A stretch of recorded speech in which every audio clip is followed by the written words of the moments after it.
بسم الله الرحمن الرحيم. السلام عليكم ورحمة الله وبركاته. بسم الله والصلاة والسلام على رسول الله. اللهم صل على محمد وعلى آل محمد كما صليت على إبراهيم وعلى آل إبراهيم، وبارك على محمد وعلى آل محمد كما باركت على إبراهيم وعلى آل إبراهيم في العالمين إنك حميد مجيد. حبايبي إن شاء الله الذكر بتاعنا في الفيديو ده هيبقى الحمد لله رب العالمين. يبقى الذكر بتاعنا الحمد لله رب العالمين، نحمد ربنا على نعمه الكثيرة التي لا تعد ولا تحصى. اللهم لك الحمد، الحمد لله رب العالمين. حبايبي زي ما احنا شايفين مع بعض كده هنعمل النهاردة بيتزا كده، بيتزاية جميلة جدا بطريقة مختلفة، شكل في منتهى الجمال وطعم جميل جدا، هتعجب أولادنا كلنا. يلا بينا نشوف الطريقة مع بعض، وما ننساش الذكر بتاعنا الحمد لله رب العالمين. أول حاجة هنعملها مع بعض العجينة بتاعت البيتزا. معايا هنا 2 كيلو دقيق. أنا هعمل كمية كبيرة من العجين علشان هركنها في الفريزر، بحتاجها في وقت تاني. نزلت على الدقيق بكيس خميرة فورية ومعلقتين سكر، وهنزل معلقة صغيرة بيكنج باودر، وهنزل بمعلقة ملح، وهبدأ أعجن بمية دافية إن شاء الله. مش هحط أي إضافات تانية ولا لبن ولا زيت ولا أي حاجة. هنعمل العجينة بتاعتنا سادة خالص كده. أبدأ أقلب بقى الدقيق بتاعنا بالمية الدافية كده.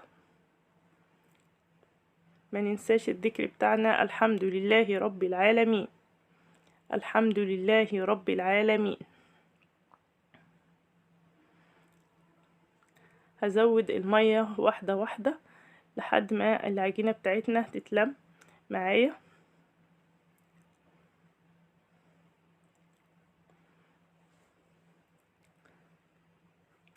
هبدأ بقى أعجن العجينة كويس جدا علشان أخدمها كويس، علشان تطلع معايا العجينة ناجحة.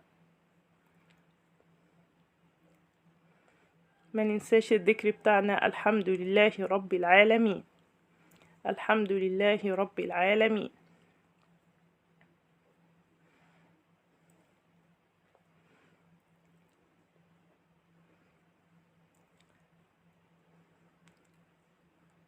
وبكده العجينة بتاعتنا اتعجنت. هبدأ ألمها بقى كويس،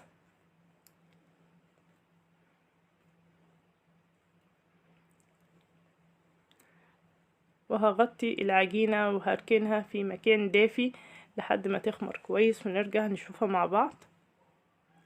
اغطيها الاول كده بكيس، وهركنها في مكان دافي، وهنشوف العجينة بعد ما خمرت. شايفين بسم الله ما شاء الله المنظر.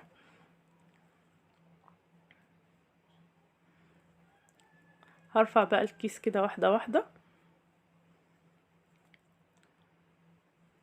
ما ينساش الذكر بتاعنا الحمد لله رب العالمين، الحمد لله رب العالمين. شايفين بسم الله ما شاء الله الهواء اللي في العجينة.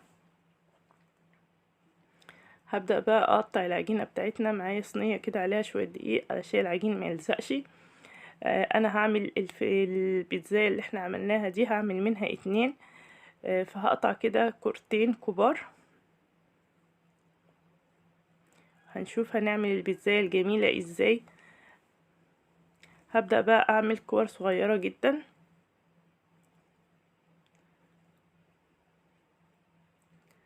هعمل كمية كده حلوة من الكور الصغيرة.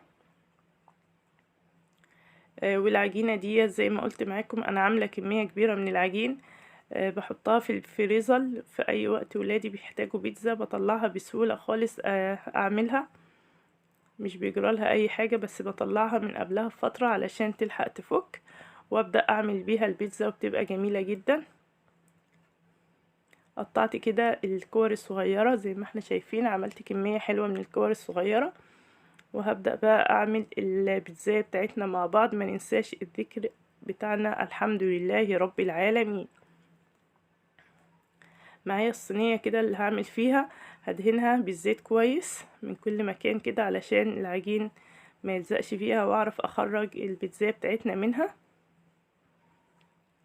هركن بقى الصينية على جنب، وهجيب كورة من الكور الكبيرة اللي احنا قطعناها مع بعض، وبرش شوية دقيق كده وببدأ افرد الكورة بتاعتنا. شايفين مع بعض العجينة بسم الله ما شاء الله مخدومة كويس، فبتفرد معايا بكل بساطة.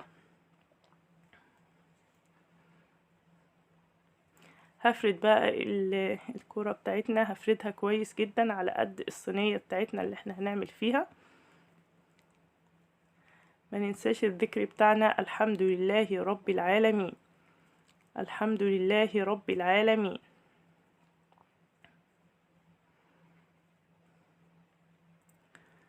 هرش كده على وش العجينة بتاعتنا شوية دقيق علشان خاطر اعرف اتنيها كده واحطها في الصينية بتاعتنا. ابدأ افرد العجينة واحدة واحدة كده في الصينية. ما ننساش الحمد لله رب العالمين.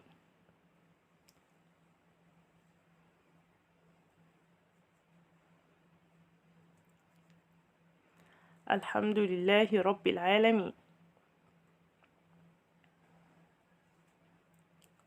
معايا صلصة البيتزا كانت برضو مركونة عندي، بحب اركنها علشان زي ما قلت معاكم اولادي في اي وقت بيحتاجوا البيتزا. بطلع العجينة من التلاجة والصلصة بتبقى جاهزة عندي، واي بقى جبنات وحاجات في التلاجة بعمل بيها البيتزا للاولاد. فهدهن بقى الصينية بتاعتنا كده بالصلصة كويس.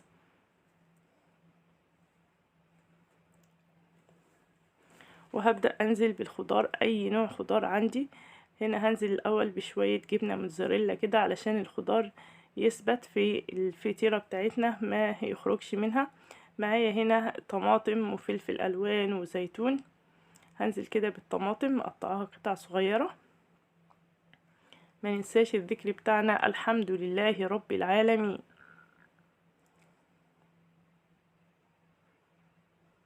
وهنزل بالفلفل الاخضر،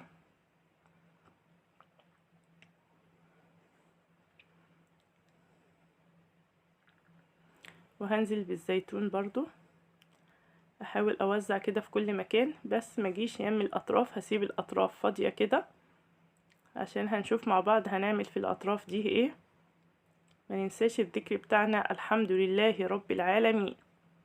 الفلفل الاصفر والفلفل الاحمر، الوان الفلفل بتدي بهجة كده ومنظر جميل في الاكل بتاعنا. وهنزل برضو على وش البيتزاية بتاعتنا بالجبنة الموتزاريلا.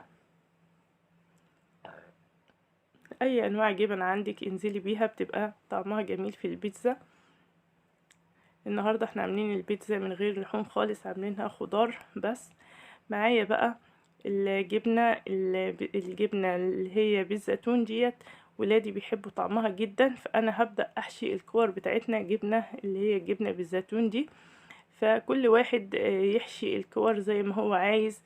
حابين نحشيها لانشون، بسطرمة، جبنة عادية، جبنة رومي، اي نوع جبنات، اي حاجة حابين نحشيها في الكور ديت بتبقى طعمها جميلة جدا مع البيتزاية، بتديني منظر جميل وطعم جميل. هبدأ بقى احشي الكور بتاعتنا وهرصها كده جنب بعضها.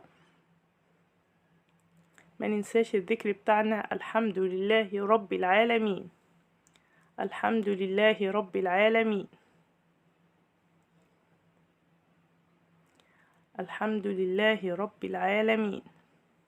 نجدد النية مع بعض. اللهم اجعل عملنا خالص لوجهك الكريم، اللهم ارزقنا الإخلاص في القول والعمل، اللهم اجعله إطعام طعام وصلة أرحام وتعاون على البر والتقوى، إدخال الفرحة والسرور على قلب الأسرة والأولاد، اللهم آمين.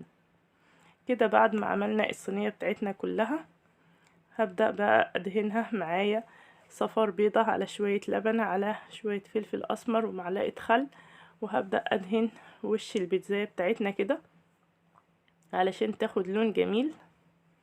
ما ننساش الذكر بتاعنا الحمد لله رب العالمين. وهندخل البيتزاية الجميلة دي بتاعتنا الفرن، وهتخرج نشوفها مع بعض ونشوف منظرها الجميل. هتعجب اولادنا جدا بمنظرها الجميل دوت. ما شاء الله، شايفين الجمال؟ بسم الله ما شاء الله.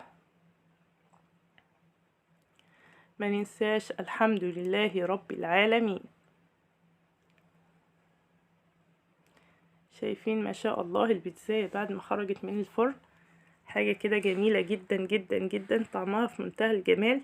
شايفين لونها الجميل؟ بسم الله ما شاء الله. خرجتها من الصينية وأقدمها معاكم. ما شاء الله، جربوا الطريقة، شكل جديد للبيتزا، طعم جميل جدا، هتعجبكم بإذن الله. ما ننساش الذكر بتاعنا الحمد لله رب العالمين.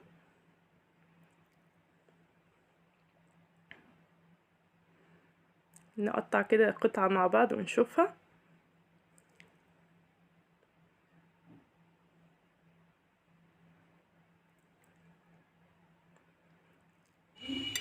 شايفين؟ بسم الله ما شاء الله، جميلة جدا، شكلها جميل وطعمها جميل. يلا نجرب الوصفة، هتعجبكم بإذن الله.